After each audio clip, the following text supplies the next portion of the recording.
e a tecnologia, com Gilberto Sudré. Ei, Gilberto, bom dia. Bom dia, Fernanda. Bom dia, ouvintes da CBN. Olha, gente, a dica do Gilberto hoje é muito legal, viu? A gente vai aprender a transformar uma TV numa Smart. Me explica. Exatamente, Fernanda. Aquela televisão que te atende, né, que funciona muito bem, ou então uma televisão mais antiga que algumas funções deixaram de funcionar porque não foram atualizadas, a televisão não tinha atualização, e aí você está pensando em comprar uma televisão Smart nova, talvez não precise gastar tanto dinheiro assim. Com algumas centenas de reais, você pode adquirir alguns acessórios para tornar a sua televisão, que não é Smart, ou que era Smart agora não está funcionando como Smart mais porque as funções já não estão mais compatíveis com o ambiente, com uma televisão Smart. Então, vamos falar de algumas sugestões aqui bem interessantes. Primeiro, todas vendidas no Brasil, todas as soluções a gente vai encontrar no comércio local aqui ou na internet sem muito problema. A primeira opção é o chamado Amazon Fire TV. É um pequeno acessório, né? Ele fica conectado na saída HDMI. E essa é uma questão importante. Todos os acessórios que a gente vai estar falando aqui agora precisam de ter uma entrada HDMI na televisão. Então, a televisão não é Smart, mas ela tem que ter pelo menos uma entrada HDMI na parte traseira, né, da TV. E aí, o Amazon Fire TV é um pequeno dispositivo, né, que você conecta na HDMI e você tem lá a inteligência. Então, você consegue assistir lá o Amazon Prime Video, pode ver lá no Netflix, pode acessar o YouTube, né? Ele tem também um controle remoto que você pode, inclusive, usar com comandos de voz para essa questão. Ele tem a resolução de Full HD, né? Bem legal. Ele tem ainda 8 GB interno que você pode armazenar, inclusive, aplicativos. Ele é um Android, é como se fosse um celular, na verdade, né? Então, você pode instalar aplicativos no Fire TV, né? É bem legal. A faixa de preço dele no Brasil fica em torno de R$350, muito mais barato do que uma Smart TV, né? Por aí. E aí você pode colocar e dar essa inteligência toda para a televisão, né? Usando esses recursos, né, de navegação na internet. Ele se conecta via rede sem fio na sua rede local e aí consegue acessar a internet, navegar na internet através desse pequeno dispositivo que você tem. Para quem gosta de soluções da Google, aqui no Brasil é vendido o Chromecast 3, né? Ele também é um dispositivo bem simples, você conecta na porta HDMI da televisão, ele se conecta ao seu smartphone e tudo que você vê no smartphone aparece na televisão, né? Tem todos os navegação de internet, ou então filmes. Então, qualquer aplicativo que você tem, basicamente, no seu smartphone, vai conseguir ser reproduzido com áudio e vídeo na televisão, nesse caso. Ele tem vendido em torno de uns R$300, mais ou menos, aqui no Brasil também. Então, eles todos se equivalem um pouco nessa questão de valor, né, para isso aqui, né? Ele tem Full HD também, do mesmo jeito, nessa questão. A gente tem uma outra solução um pouco mais barata, chamada Roku Express. Ele é um pouco mais barato, né, em torno de 300, não 350, um pouco mais barato de R$300, né, e também tem funções. O problema do Roku Express é que ele não é Full HD, então ele é um pouco mais barato, mas ele também tem uma resolução um pouco pior também nessa questão. Ele funciona conectado lá na televisão, também no HDMI, e você tem um controle remoto para ele, né? E por último, a gente tem o Xiaomi TV Stick, que é um preço bem mais alto, em torno de R$600, né, aqui no Brasil, encontrado nas suas lojas.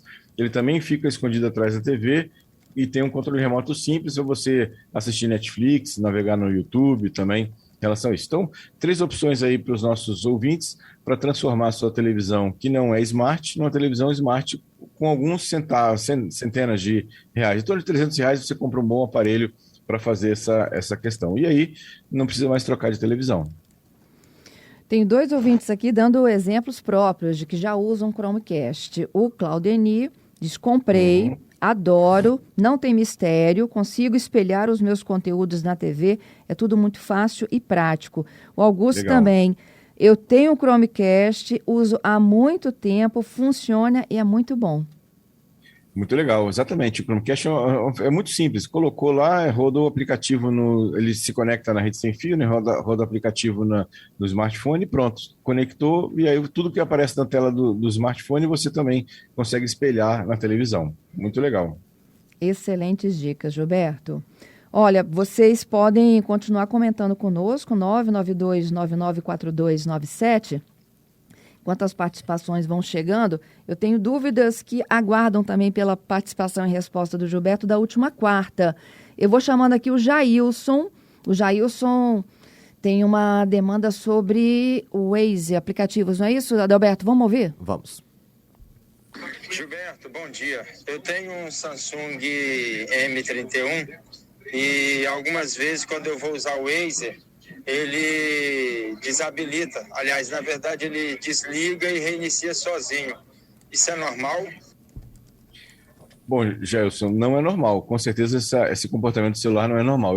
Eu daria uma olhada, por exemplo, se o aparelho, o Samsung M31, o aparelho não é muito antigo, então a bateria ainda deve estar adequada para essa situação. Poderia ser um problema da bateria, que ela não está suportando a carga de processamento do Waze, ou pode ser um problema do próprio aparelho. Então, ou seja, dá uma olhada na bateria, se a bateria está te atendendo bem, ela dura bastante tempo ao longo do dia, eu diria que é um problema do aparelho. Aí a sugestão é assistência técnica mesmo.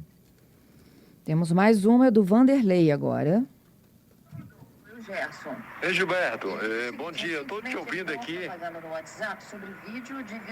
e gostaria de saber como é que eu faço para recuperar a senha do Instagram, que eu perdi o e-mail e perdi também meu celular. Não lembro mais. Obrigado. Vanderlei Rodrigues, de Vila Velha. Tem solução? Tem uma tentativa de solução, viu, Fernando? Assim, o Vanderlei. Como você não tem nem o e-mail para recuperação da senha, né, nem o telefone antigo, né, que você tinha, o número disso, você vai ter que pedir uma ajuda do suporte do Instagram. Então você entra lá como se fosse para se logar no Instagram e tem a opção lá de obter ajuda para entrar, né? E aí, dentro dessa questão, você pode colocar ou a conta de Facebook que você tinha antes, ou alguma coisa que te identifique, ou se você não tem nada disso, a sugestão é que você clique numa outra opção ali também, que chama-se Precisa de Mais Ajuda. E aí você vai falar direto com o suporte do Instagram. Provavelmente eles vão te pedir algumas informações para verificar se você é realmente proprietário da conta e habilitar isso para você, né? Nesse caso. É uma tentativa, não é garantia que você vai conseguir, mas é uma tentativa para você recuperar a sua conta do Instagram. Uhum. Vamos para a do Giovanni. Ele pergunta sobre a exigência do fornecimento de carregador. Isso é um problema muito característico da Apple, né? E ele pergunta se a Anatel pode passar a exigir isso, se não é função dela. Giovanni, na verdade, é um problema da Apple, né? E a Samsung também vai ter esse mesmo problema, que os telefones mais novos da Samsung, top de linha, também a Samsung começa a fornecer sem o carregador. Isso não é um assunto da Anatel, especificamente, Giovanni, porque a Anatel, basicamente, o que ela faz é homologar o aparelho para que ele está de acordo com as normas técnicas brasileiras para ser vendido no Brasil. Isso é um assunto e já está sendo tratado pelo Procon. Então, o Procon, né, mais o Ministério Público, inclusive fizeram um termo de ajustamento junto à Apple e à Samsung para que eles passassem a fornecer o carregador. Então, é um assunto mais ligado ao Procon e ao Ministério Público. Eu acho que tem até uma ação do IDEC contra os fabricantes. Inclusive, eles não responderam. A gente já comentou sobre isso aqui em um CBN Tecnologia anterior, que eles tinham feito o termo de ajuste de conduta com a Samsung e a Apple, eles não cumpriram, e aí eles estavam entrando com ação contra os dois fabricantes. Exatamente, Fernando. O Kleber, ele apagar as fotos do Google, foto de uma vez só, sem ter que selecionar por datas, dá para fazer? Dá para fazer pelo PC, Kleber. Você deve entrar lá no Google Fotos, desabilitar o backup automático, o upload automático para você exatamente não ter de volta as suas fotos, né? Aí você entra lá no Google Fotos, seleciona a primeira imagem, vai na última imagem com Shift apertado, clica também, né, na última imagem, então você vai marcar todas as imagens do PC e daí para frente você pode remover todas as fotos de uma vez só sem precisar selecionar por data. É bem tranquilo aí. Uhum. Vamos agora para os destaques, fechando a nossa semana. Viralizou. Pode falar, Gilberto.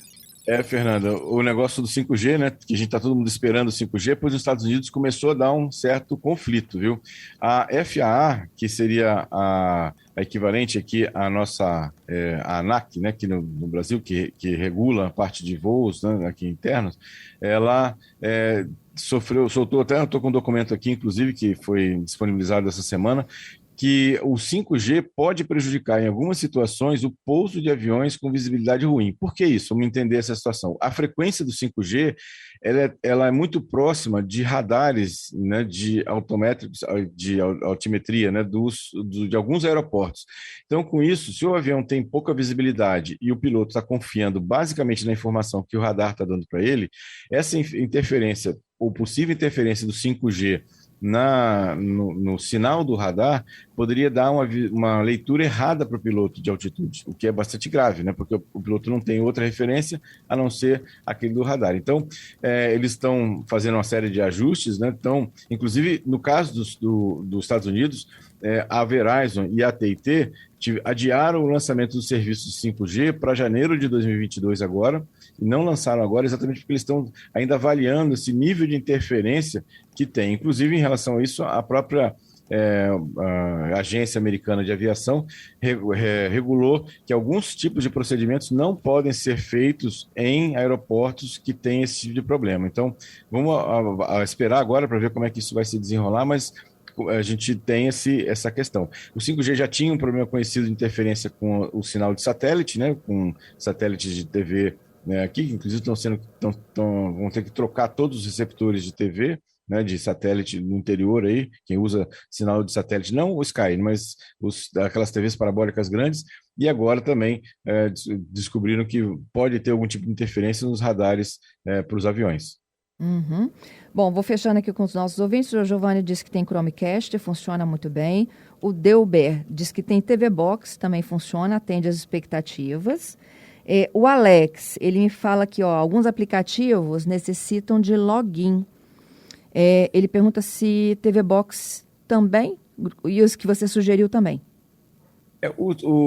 Os que funcionam através do celular, você faz o login no próprio celular, né? Então vai usar a sua conta do celular para poder fazer acesso. Então, o Amazon Fire TV ou o próprio Chromecast, você vai usar seu acesso do smartphone. No caso do TV Box, ele realmente é um aparelho à parte, né? Então, você não usa o celular para poder fazer o login. Então, você vai ter que realmente fazer um login. Ele é um Android também, o TV Box, também funciona bem, é uma solução interessante lá. Lembrando que o TV Box, do jeito que ele é vendido na loja, né? Porque tem aquelas alterações, né, ilegais do TV Box, que ele começa a receber canais fechados, que não é feito para isso, nesse caso. Mas no caso do TV Box, você tem que realmente fazer login, porque é um outro aparelho, né, à parte. E vários ouvintes pedindo para você comentar o ataque ao Ministério da Saúde.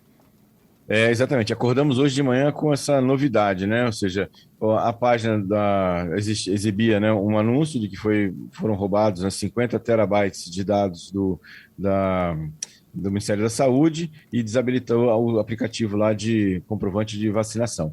Isso está muito recente, né? Aparentemente um desdobramento daquele ataque que foi feito no STJ, né, que criptografaram os dados do STJ. Naquela época, eles conseguiram roubar algumas credenciais do Ministério da Saúde também.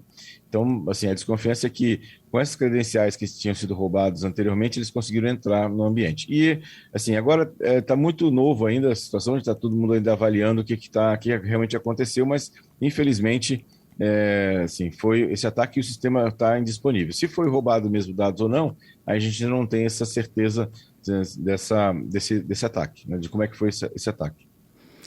Muito obrigada, Gilberto. Bom final de semana.